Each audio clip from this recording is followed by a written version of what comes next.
Godzillathon with King Kong vs. Godzilla 1962. A film which got an American re-edit, which I will not be doing both versions of this film, but I will address the differences.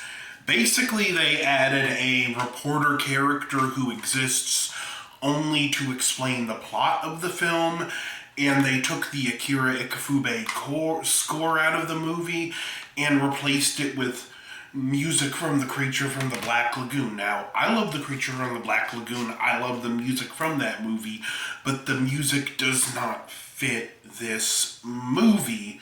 Similar to how, and I love the Universal monsters, but when they use the Wolfman music in other Universal monster movies, it didn't fit. That music belongs to the Wolfman. It only fits the Wolfman. Another example, imagine Batman with Superman's theme or Superman with Batman's theme. Good music in their own right, but when played for another character, just out of place. The plot is fairly simple. This producer wants ratings, so he wants a monster. They find out about one potentially being on this island, so he sends an expedition crew to get him a monster. While this is going on, there's a submarine investigating some mysterious lights from an iceberg, and the timing is a little weird here.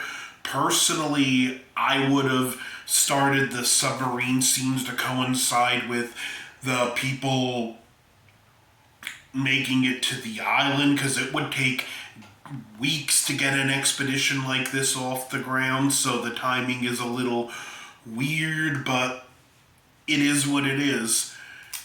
Now, we do get, the characters are really good. We especially have something that would be done again later in another movie where you have one character with another character dating his sister, and he doesn't like him, but he has a goofy invention that proves to be useful. This one I actually like a little better because it's a little more mean-spirited in Invasion of Astro Monster, but this guy just don't think the other one is good enough for his sister. But this movie, again, it's a little more of a comedy, so it's played off more for laughs. Like, he makes he's like, how come he has a bigger stake than your brother?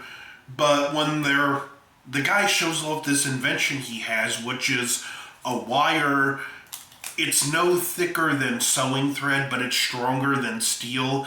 And to demonstrate, he hangs off the balcony, the porch on the apartment building, and this is like a higher up apartment, and the guy's like, okay, stop, will you stop, please? I believe you. And it was kind of a nice touch, because even though it's played for laugh, it still tells you a lot about this character, that even though he clearly doesn't like this guy, on the flip side, he doesn't want to see him hurt, which is a nice touch.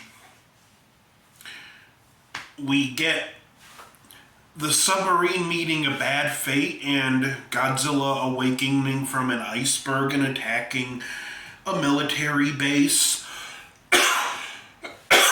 They're able to stay on the island by giving the chief a radio and trading cigarettes.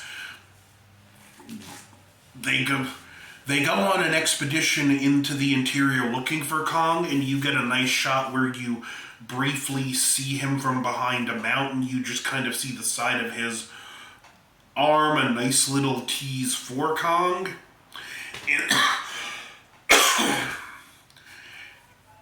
But one of the guys... Hold on a minute.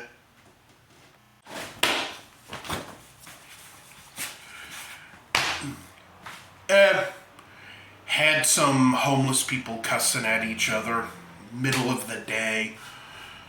Now, where was I? Anyway, one of the characters is complaining about being in pain, getting sick sick, and it's probably more anxiety. Someone sent, a village girl is sent to get some berry juice because there's this berry juice on the island that they make for Kong, and apparently animals are attracted to it. And a giant octopus attacks the shack where they store the berry juice. What's interesting is they used a few props and a couple live ones for this, and they ate one of them after filming the scene. So not only were animals harmed during the making of this movie, but the same animal was eaten. Kong shows up, fights the octopus, drinks the berry juice, and passes out, and they take him to to Japan, which the military won't allow because Godzilla's already heading that way. We also have the guy's sister. He gets rescued by her boyfriend because she goes on a train to look for him, and Godzilla attacks when he's on his way back to town.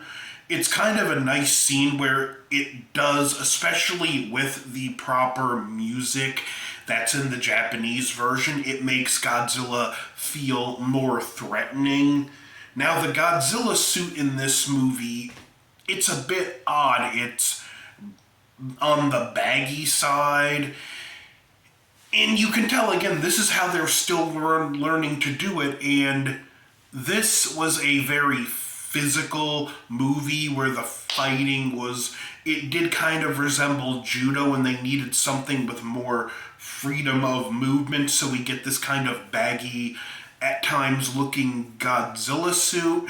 The King Kong suit, looks like it fits snug enough, but it didn't have a zippered opening, and it had to be sewn shut, so it was actually probably more taxing to be in the Kong suit, because at least the Godzilla suit, you could get out of it all the way.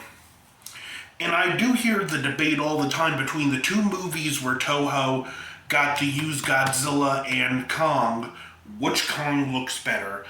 I'd say this is better than King Kong Escapes, although I've seen people argue the opposite. And all I'm going to say is, at least in this one, King Kong doesn't look like a bobblehead when he's in the water. And in speaking of the water, because King Kong wakes up, after some shenanigans with the boss, they have to shoot the explosives on the raft, and King Kong is free. He eventually meets up with Godzilla, and their first fight doesn't exactly go anywhere. He takes a couple blasts from the atomic breath and leaves. He's like, this ain't worth it. And now we have two monsters on the loose, although King Kong is kind of forgot about for a while. And the military does some stuff to stop Godzilla. None of it works. They're able to repel him with high tension lines, which unfortunately don't affect Kong, because this was originally supposed to be Frankenstein versus Godzilla, but it got switched to Kong when they got the rights for Kong, and some elements stayed true to that, like electricity being what gives Kong strength in this movie. He makes it to the city, and of course he grabs a girl, and it's the sister. They wind up managing to put Kong to sleep when he's on top of the government building, and they airlift him to a fight with Godzilla.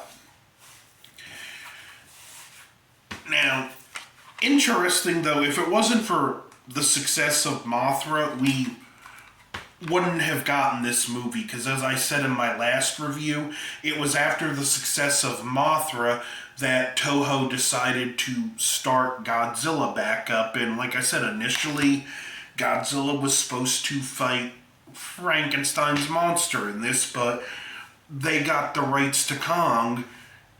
I do enjoy that this film takes more of a comedic approach at times.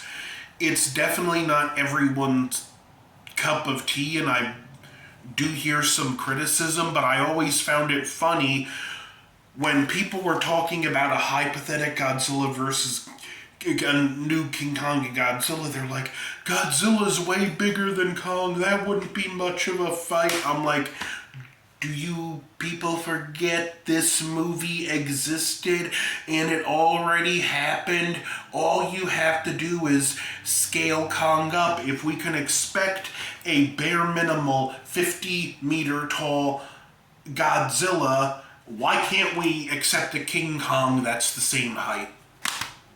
But it's since been accepted with the new movies.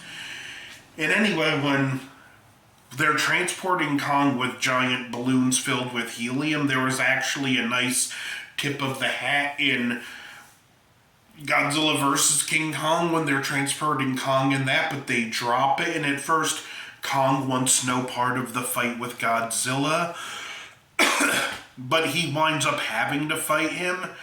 Kong gets himself knocked out in this fight by doing a barrel roll and paying for just not thinking. He gets knocked out a second time, and this is where he gets struck by lightning and the fight turns, and King Kong actually now has electric powers and he's able to shock Godzilla by touching him, and the fight becomes more even. This is actually a fairly fun fight for the time. Even, like I said, the Godzilla suit doesn't look the best because it's kind of on the baggy side, but you're able to get the physicality and movement out of this fight. The suit actor Solomon Hirose does get to show off his strength because he flips a Godzilla suit with the actor Haruo Nakajima inside of it. So yeah, that's an impressive feat of strength. This movie really...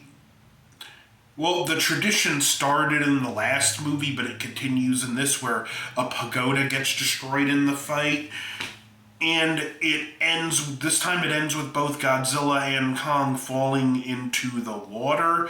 And we see Kong swimming away at the end. Now, from what I understand, the director had stated King Kong won this fight, but fans have debated it for years, and I understand why there's a debate. Godzilla can breathe underwater, so it does, in a way, it feels like they just both stopped fighting and went their separate ways. We would never see Kong in a Godzilla movie, in a Showa Godzilla movie again, and it would be, years before we would see King Kong and Godzilla share the screen at the same time again. This movie, I do recommend it. Not the highest recommendation. It's definitely dials up the campiness. It leans into the comedic aspects more. The suits aren't the best. It's got some great miniature work. It's still a lot of fun, but that is King Kong versus Godzilla. And next in Godzillathon, we get to see my favorite Showa film, Mothra vs. Godzilla. So be on the lookout for more from the return of Godzillathon. Like, share, comment, subscribe. Over and out.